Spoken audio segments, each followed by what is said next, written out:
Projektą iš dalies finansuoja Medijų rėmimo fondas. Mes visi esame už atvirą mokslo pasaulį. Todėl mokslo naujienoms atverkime langus, kad sužinotume, kodėl mes gyvenam ilgiau ir prasmingiau, valgom sveikiau, mąstom pozityviau, miegam ramiau ir mūsų širdys plaka ritmingiau. Radio stoties Pūkas programoje laida Mokslo langai. Labadiena visiems radio klausytojams. Šiandien mes kalbėsim laidoje apie maistą ir apie jo juslinius tyrimus. Vieni maisto produktus renkasi pagal skonį, kiti pagal spalvą, kvapą, o dar kiti pagal išvaizdą. Kodėl vieni produktai mums yra skanūs, o kiti ne? Ir kaip išsiaiškinti, kad pirkėjui siūlomas produktas yra ne tik skanus, bet ir kokybiškas? Apie tai šiandien laidoje kalbėsim su Kauno technologijos universiteto Maisto instituto juslinės analizės laboratorijos vyriausiąja mokslo darbuotoja, mokslininkė Gitana Alinčikienė. Labadiena. Labadiena. Kadangi jau aš esu iš po produktų degustacijos, man buvo tokia suteikta laimė dalyvauti skilandžio ragavime. Tai galiu jau pasakyti, kaip ir norėčiau laidą pabaigti, nes beveik viską žinau. Ne. Nesutikčiau, todėl kad jūs iš tiesų dalyvavote tik viename tyrime, kuris priskiriamas vartotojų nuomonės tyrimam, ir tai priklauso subjektyvioji analizė, nes mes jūsų klausėme, ar jums patinka ar nepatinka. Ir čia jūs galite turėti savo nuomonę, kuri nebūtinai objektyvi, jums produktas gali patikti dėl visai kitokių priežasčių, negu patinka kitam vartotojui. Bet taip, šita analizė yra labai dažnai atliekama tam, kad sužinoti iš tiesų, ar pagaminti produktai patinka vartotojams ir išsiaiškinti, kokios savybės lemia, kad jums patiko vienas ar kitas produktas. Mes jūsų klausėme apie produkto juslinės savybės, tokias kaip išvaizda, kvapas, skonis, tekstūra, poskonis, ir jūs kiekvieną iš jų turėjote vertinti atskirai. Ir jau kaip kalbėjome, jums skonis, tarkime, lėmė viso produkto, jisai patinka ar nepatinka. Jeigu jis buvo per sūrus, jūs iš tiesų turbūt jau mažiau atkreipėte dėmesį, kokia jo tekstūra ir visa kita, nes atsirado savybė, kuri atstumė jūs nuo produkto. Taip, pagrindinė savybė man buvo ragaujant, tai yra sūrumas. Iš karto aš atmečiau iš šoną.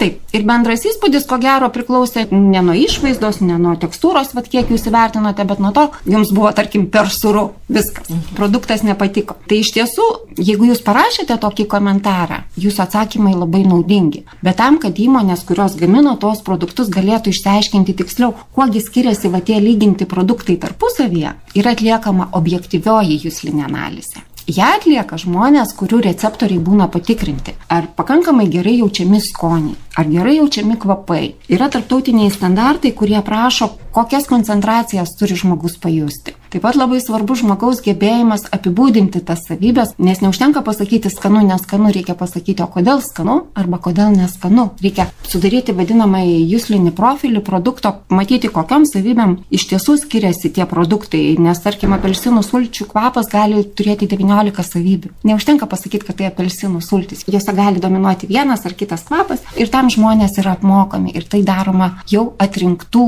žmonių, vertintojų grupė. Tai ir tada mes jų neklausiam, ar produktas patinka ar nepatinka. Jie turi vertinti kiekvienos savybės intensyvumą. Tarkime, palyginti tuos produktus, jūs šiandien valgėte skilandžius, pagal kietumą arba pagal tvirtumą, arba kaip gerai lenkėsi savybės, ar lengva supjaustyti ar kažką, priklausomai koks yra tyrimo tikslas. Kokia juslinio vertinimo esmė yra? Juslinė analizė yra atliekama įvairiose situacijose. Tai gali būti situacija, kai produktas yra rinkoje, tiesa, mūsų rinkoje dabar yra tų pačių produktų įvairovė ir vartotojai atėjus į parduotuvę, jisai mato, tarkime, 15 rūšių sviesto. Panašaus riebumo. Kaip jam išsirinkti, kuris labiausiai patinka? Arba kaip įmoniai, kuri gamina tą sviestą arba skilandį arba bet kokį kitą produktą, sužinoti, kodėl vartotojai renkasi konkurento produktus, o ne mano, jeigu kaina yra labai panaši. Jeigu tai nenulėmė kaina arba labai agresyvi, įtaigi reklama, tada žiūrima į juslinės savybės, kuo produktai skiriasi. Ir žiūrima, kas yra svarbu vartotojui, nes iš tiesų šiuo metu yra rengiamas naujas standartas, kokio pasaulyje dar nebuvo tarptautinio tokio standarto, kuriame bus aprašyta, kaip vertinti kokybę. Ir iš tiesų, jeigu anksčiau tą nuspręsdavo technologai, įmonė pati, tai dabar viskas atsigręžiama į vartotoją. Vartotojai kokybę kartais supranta visai kitaip negu mes specialistai, kurie gaminame tą produktą, nes mes žinome, kokiom savybėm produktas turi pasižymėti. Bet vartotojai labai dažnai įsivaizduoja, kad jis turi pasižymėti visai kitom savybėm ir pagal tai vertina produktus. Tai kad būtų susišnekėjimas tarp tų, kurie gamina produktą ir tiem, kuriem gamina, kurie jį valgo, iš tiesų yra atliekama juslinė analizė. Lygiai taip pat, jeigu kuriamas naujas produktas, reikia pasižiūrėti, kiek laiko jisai išlaikys tas juslinės savybės galiojimo terminą, tinkamumo vartoti terminą nustatymas. Iš tiesų irgi atliekama juslinė analizė. Jeigu mums reikia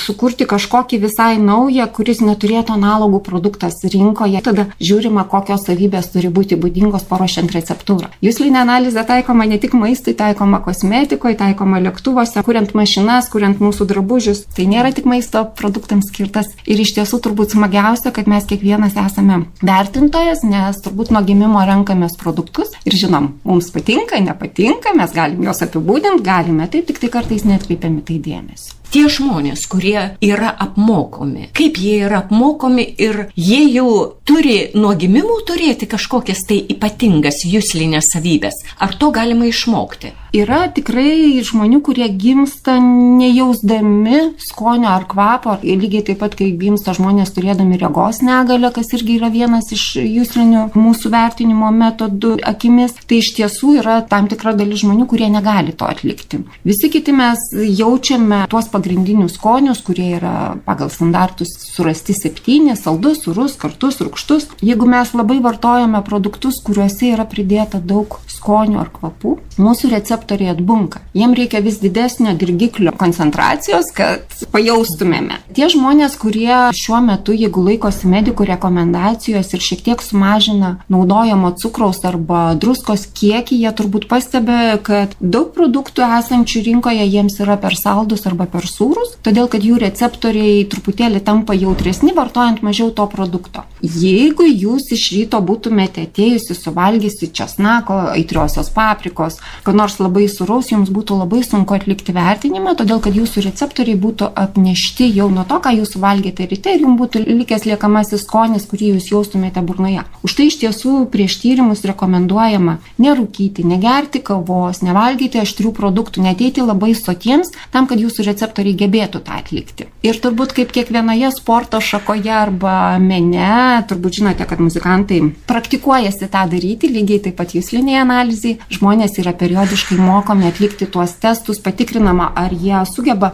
atpažinti, koks skonis yra paruoštas. Iš tiesų ruošiamos gana nedidelės pagal standartą nurodytos koncentracijos vandeniniai tirpalai, tarkime, sūraus, saldaus, kartaus skonio ir žiūrima, ar jie atpažįsta. Žiūrima, ar jie jaučia skirtumą tarp skirtingų koncentracijų, tarkime, ruošiamas suresnis ir silpnesnis tirpalas ir ar žmogus, tas vertintojas, sugeba teisingai apibūdinti, kur yra suresnis, kur yra taip. Visa tai yra mokoma, dirbama, tikrinama ir negalima apleisti, kad, tarkime, aš tokį mokymą padariau vieną kartą per 5 metus ir reiškia, kad 5 metus mano receptoriai bus jautrus. Ne, dar labai svarbu yra psichologinis nusiteikimas. Jeigu žmogus ryte papuolė į avariją, susipyko su šeimos nariais ar su kažkuo, mums yra labai sunku susikaupti ir įvertinti produkto skonį, kurį mes valgome, todėl kad mūsų smegenys tada yra užimti, nes signalas yra dirgiklis, tarkime, produktas, kurį jūs valgysite, papuola į burną, sureaguoja su mūsų receptoriais, bet informacija iš receptorių turi papulti smegenys ir mes ją turime apdoroti. Jeigu kažkurioje vietoje ta seka informacijos perdavimo sutrinka,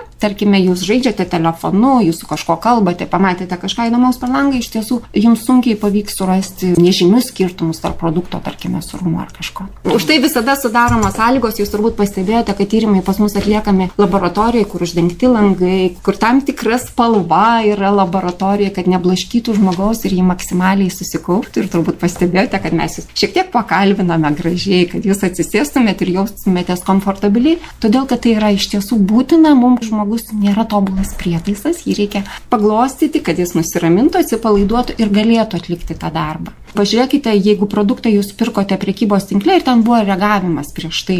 Jaunimas, jūs paragaujate, skonis atrodė vienoks, todėl kad tai ir šurmulys, produkto pateikimas, ragaujant jį namie jums gali būti visai kitos savybės. Nors produktas lieka visiškai tas pats, bet mes visiškai skirtingai suvokiame netgi jo juslinės savybės, tokias kaip skonį ir tekstūrą. Taip supratau, kad juslinės analizės tyrimai yra atliekami dėl to, kad to prašo produkto gamintojai, taip? Dažniausiai, aišku, tai yra, kai produktas kuriamas arba jis yra rinkoje, tai nebūtinai gamintojai, mes tikrai dirbame ir su prekybos tinklais, kad tai yra lyginami rinkoje esantis produktai, kai norima parduoti. Lygiai taip pat yra, jeigu mes kuriame naujus produktus, mes vis tik tai esame Kauno technologijos universitetas, kur dirba su naujų produktų kūrimu ir pateikimu į rinką, tai iš tiesų reikia žinoti, kokios savybės yra svarbios. Jeigu mes modeliuojame naują technologinį procesą, kaip pasikeis maisto savybės, ar tai bus priimtina vartotojui, ar ne. Ir jeigu mes dabar kalbame tiesa, kad labai lengva yra išimti cukrų iš produktų, tai nėra taip paprasta, nes iš tiesų, jeigu mes palaipsniui mažiname koncentraciją, mes galime pasiekti, kad vartotojas ilgalaikiai perspektyvoje nepajuto, kad, tarkime, cukraus sumažėjo 2 ar 3% visai neskausmingai tam pačiam produkte, bet tam reikia ilgalaikės maždaug 3 metų pereinamosios zonos tam, kad vartotojas nepastebėtų, kad ta koncentracija sumažėjo. Jeigu mes iš karto sumažiname, tarkime, 3%, tas jaučiasi, keičiasi tekstūra, keičiasi kitos savybės. Tai tokie tyrimai atliekami taip pat. Keičias ne tik tai savybės, kad produkte tampa mažiau cukraus, žmogus turbūt, kuris pastoviai pirkdavo tą produktą ir pripratęs prie to skonio, paragavęs, jis jo gali atsisakyti. Taip, jeigu, kaip aš sakau, ir įvyksta drastiškas sumažinimas. Iš kitos pusės dar prieš 20 metų juslinė analizė vartotojų nuomonės tokie tyrimai būdavo atliekami. Vieną kartą atlikau tyrimą ir problema išspręsta, pajuto vartotojai arba nepajuto. Dabar yra pastebėta, kad žmogus gali pusę metų vartoti, tarkime, vietoj cukraus pradėta naudoti kitą saldinamoji medžiaga. Žmogus vartojo ir suprato, kad kažkas yra ne taip. Mes turime juslinę atmintį, kurią mes galime apgauti 1, 2, 3 kartą. Bet ilgainiui žmogus prisimena, buvo kažkas ne taip. Ir va tas pasakymas, kad mūsų vaikystėje žolė buvo žalesnė, tas skaniau ar anas taip. Turbūt irgi esate girdėjus šitą posakį. Taip, esu girdėjus ir aš nuo vaikystės jaučiu tada valgytų ledų skonį, kuris dabar nesutampa su mano valgomais ledais. Tai kaip ir sakau, tai yra kažkiek sentimentai, iš kitos pusės tai yra juslinė atmintis, kuri tikrai pasikeitė, pienas pasikeitė, kai kurių karvių veislės. Viskas normalu ir galima paaiškinti. Dabar pasauliniai koncernai iš tiesų prieš išleisdami produktą į rinką pusę metų su tais pačiais vartotojais kartoja tyrimus, kad įsitikinti, ar žmogui vartojant produktą pusę metų, jisai prisimins, kad buvo kitokios savybės, ar neprisimins. Kad jie būtų tikri, nes iš tiesų, kaip aš sakau, nuostoliai, jeigu mes išleidžiam netinkamą produktą į rinką, jie būna dideli, už tai vartotojų nuomonė yra reikalinga. Iš tiesų reikalingi ir tie objektyvūs tyrimai, kada paaiškinti tai, ko nepaaiškino vartotojas pasakęs, netoks produktas. O kodėl jisai yra netoks, ko vartotojas nesugeba apibūdinti, tada mes jau darom tą objektyviąją analizę. Man ragaujant skilandį, iš visų 4 pateiktų skilandžių patiko tik tai vienas. Patiko dėl to, kad jis buvo nesūrus.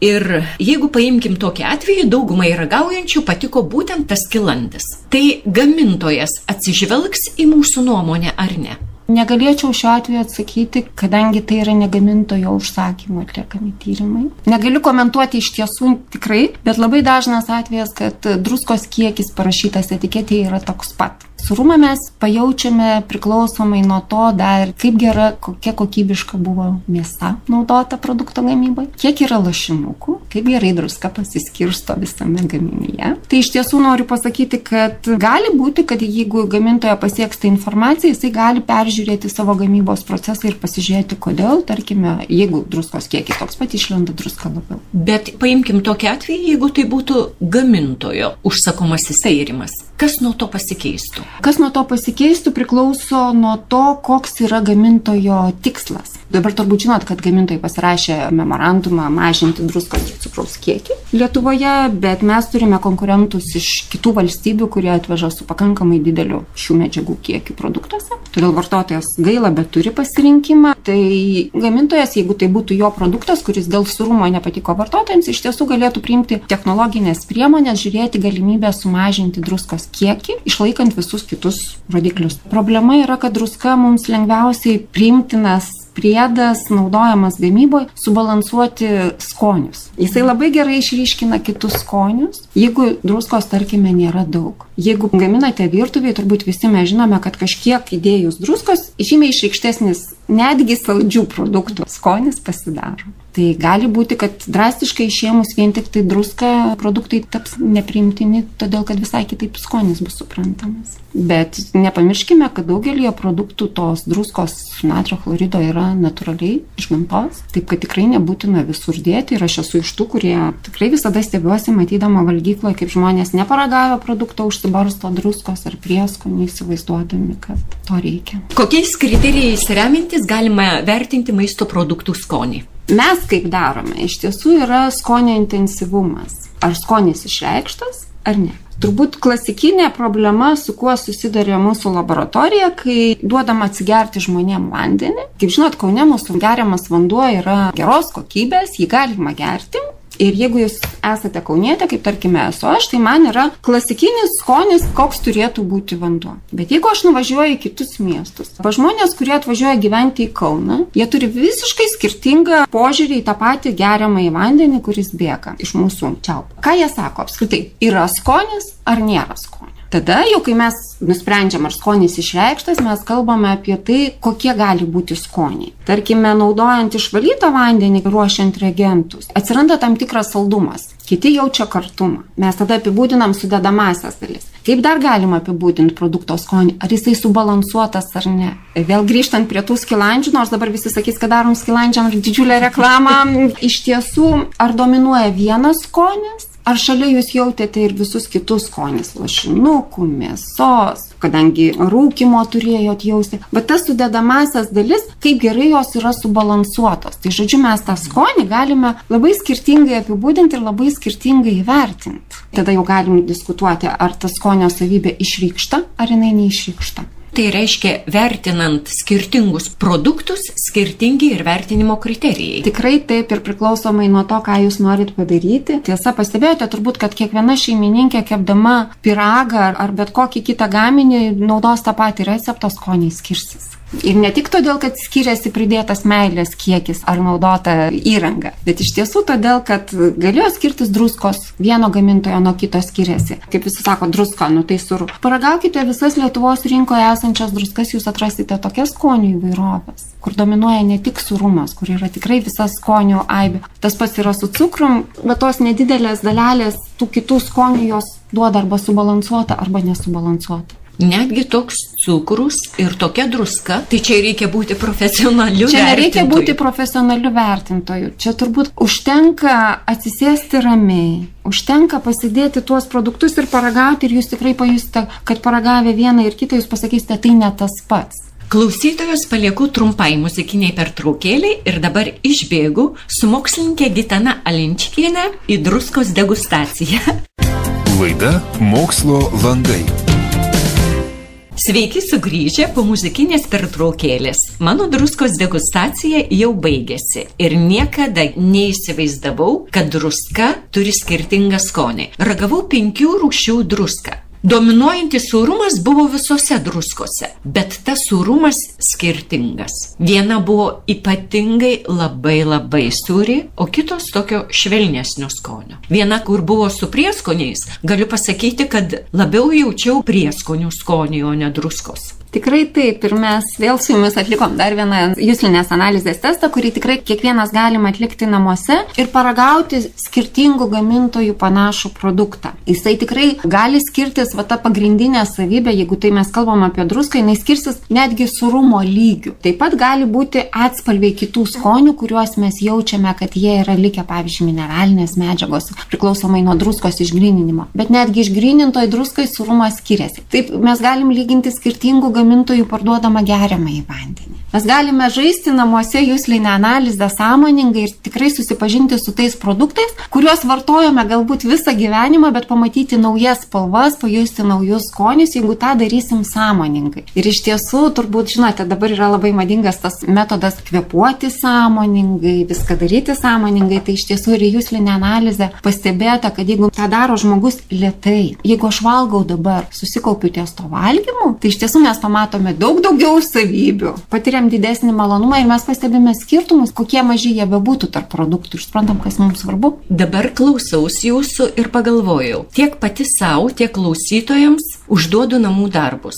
Pasiimam duoną, pavyzdžiui. Taip. Ir atsipalaidavę, ramioj aplinkoj galim nustatyti, Kuo skiriasi jos. Truputėlį, jeigu galima, trumpą instruktažą, kaip tą Gerai. dirbti. Pradėkime nuo išvaizdos, ką žmogus mato. Jeigu tai patogu, susirašykime ant lapo, kokias savybės matome to produkto. Tada pauostykime. Uostyti geriausiai užsimerkus. Ir atsipalaidavus ir nebijoti parašyti, ką mes jaučiame uostydami. Tada atkaskime, įvertinkime, kaip produktas pajaučiamas pirmo atsikandimo metu. Kramtykime. Kramtymo metu, jeigu tai yra kietas produktas, sąlytyje su mūsų seilėmis pradedam jausti skonius. Apibūdinkime tekstūrą, kurią jaučiame burnoje. Nurykim produktą ir tada įvertinkime iš tiesų, koks jisai buvo. Ir tada galima pasirinkti, koks mums turbūt tinka. Koks man patinka. Patinka ir jeigu patinka, reiškia jisai tinka. Taip.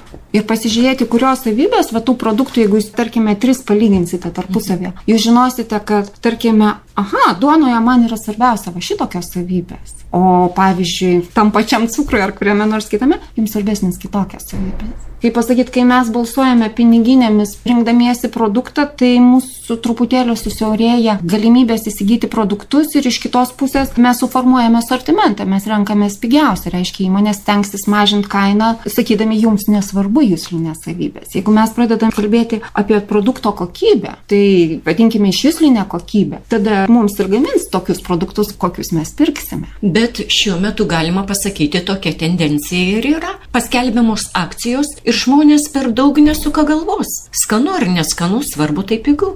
Tikrai taip, man kaip maisto technologui turbūt skaudžiausia buvo, kai atsirado reklamos, kur buvo akcentuojama, jeigu tai yra toks produktas ir šitas pigesnis, tai kam pirkti brangesnį, nekalbant apie tai, kokią funkciją atlieka tas produktas arba kokiom savybėm pasižymi. Bet aišku, kiekvienas mes turim teisę rinktis. Kaip mums, paprastiems žmonėms, išsiugdyti tuos juslinius receptorius, kad mes atitiktumėm standartus? Gali būti, kad jūsų receptoriai iš tiesų atitinka tą reikalavimą, todėl kad jautrumą mes jį atsinešame ir jeigu nesugediname gyvenimo eigoje įvairiais dirgikliais. Iš tiesų, jeigu mes geriame labai saldžius, tarkime, gėrimus, kuriuose yra labai daug cukraus, turbūt pastebėjote, kad jeigu pridedami nedidelį indelį 7 šaukšteliai cukraus, tai aišku, receptoriai saldaus skonio jau yra pakankamai nejautrus ir jiem reikia didesnio dirgiklio kiekio. Jeigu mes nenaudojame cukraus, tarkime, aš praktiškai nenaudoju cukraus, nes mes tiesiog turime daug namuose medaus, aš labai greitai pajuntu saldų skonį, todėl kad man tai yra produktas, kurio aš nelabai vartoju ir jūs jį labai lengvai atpažinsite. Tai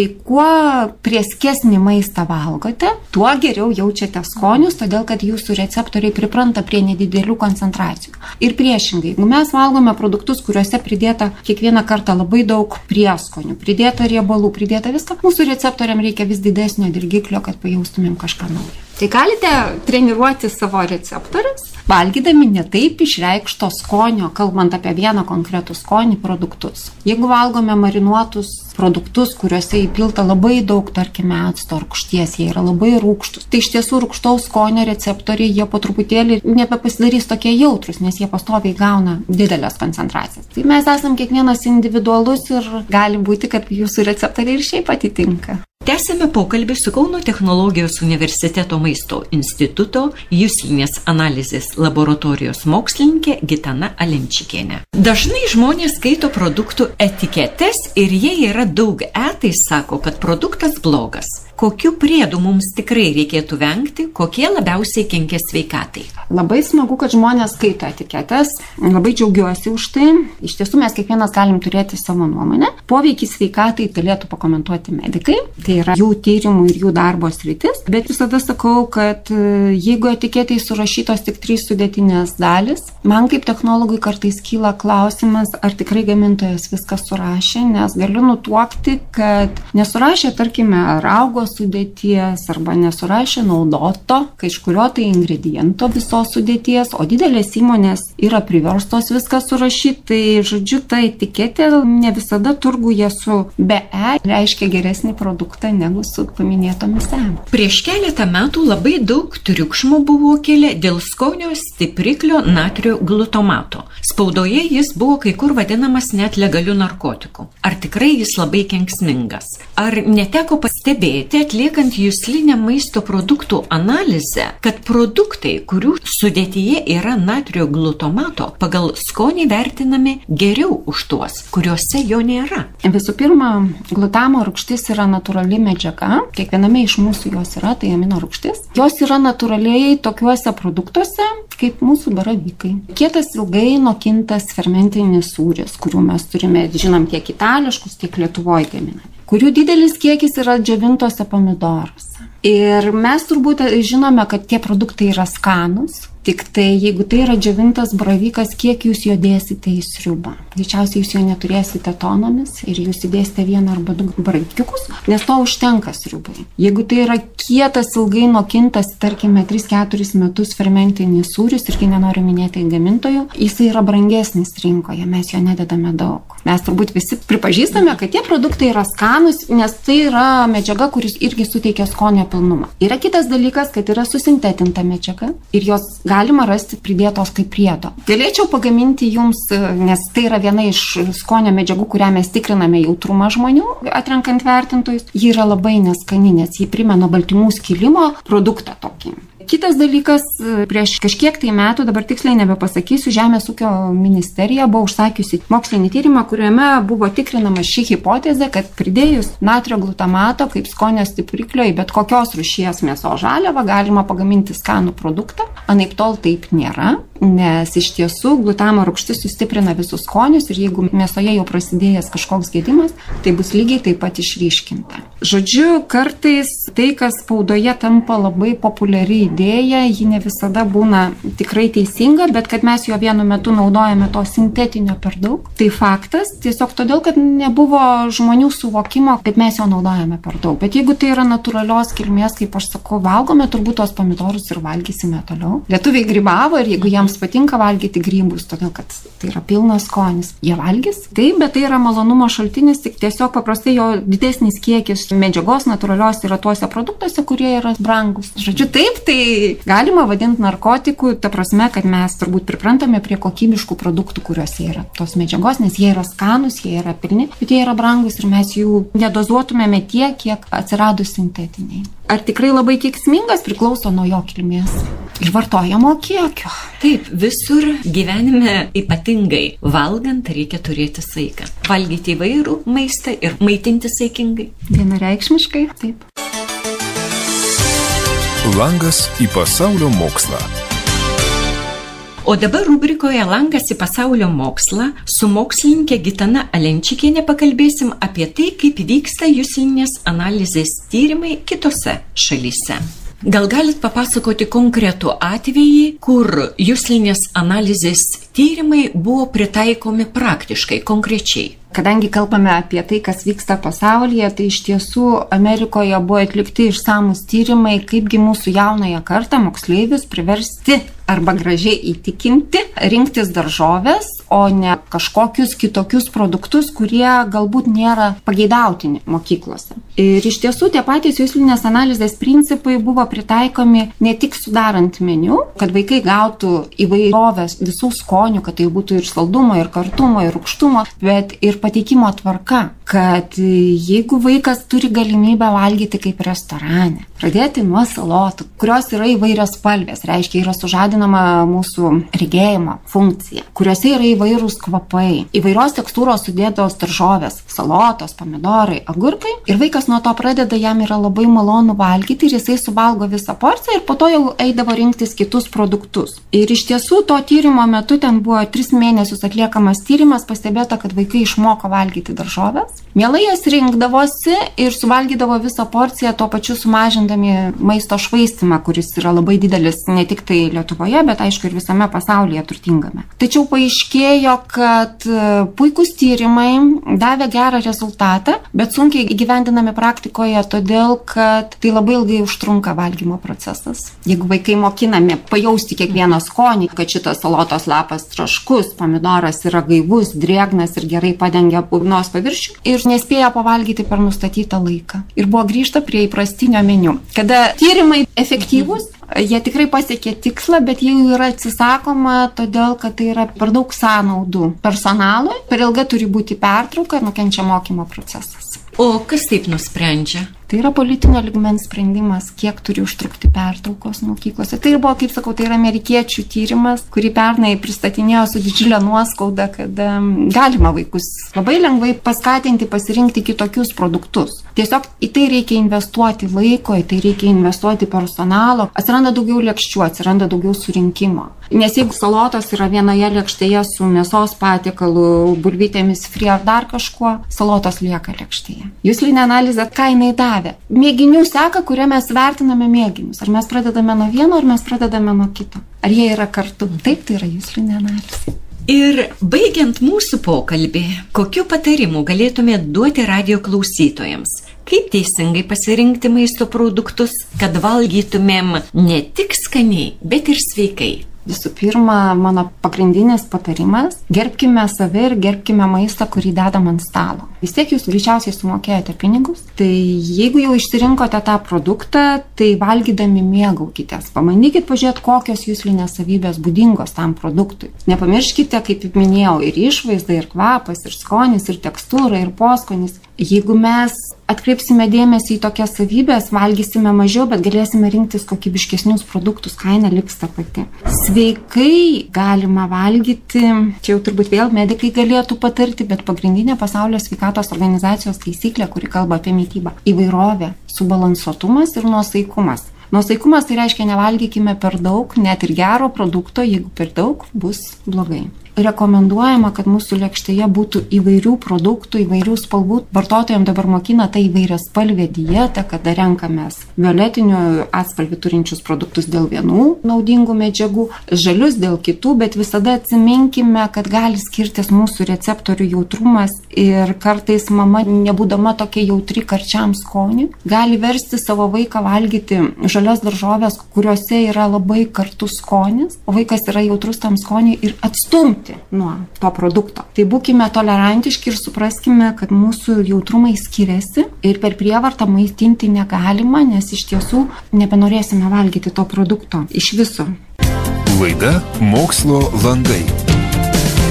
Šiandien mūsų laidoje dalyvavo Kauno technologijos universiteto maisto instituto juslinės analizės laboratorijos vyriausioji mokslo darbuotoja, mokslų daktarė Gitana Alenčikienė. Labai noriu Jums padėkoti už pokalbį, už išmintį ir patarimus, kuriais pasidalinot su mumis, su radijo klausytojais. Ačiū Jums labai. Laidą parengė ir vedė Audra Povilaitytė. Laidos pakartojimą galite klausyti šiandien po 16 valandos žinių ir šeštadienį nuo 10 valandos.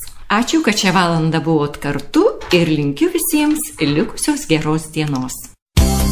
Mes visi esame už atvirą mokslo pasaulį, todėl mokslo naujienoms atverkime langus, kad sužinotume, kodėl mes gyvenam ilgiau ir prasmingiau, valgom sveikiau, mastom pozityviau, miegam ramiau ir mūsų širdys plaka ritmingiau. Laida Mokslo langai. Projektą iš dalies finansuoja Medijų rėmimo fondas.